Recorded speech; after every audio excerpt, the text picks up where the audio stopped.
តបត់កំណត់បិណ្ឌមួយទឹកព្រែកបងពួយរំជួយស្ពានឈើ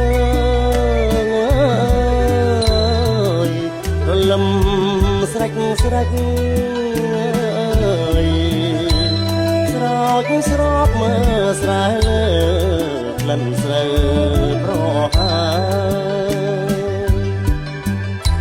ខ្ញុំដើរទៅវត្តស្រណងវាចាចាប់ដូនតាយំបណ្ដាំបងជុំខ្ញុំសានកំសត់ក៏លន់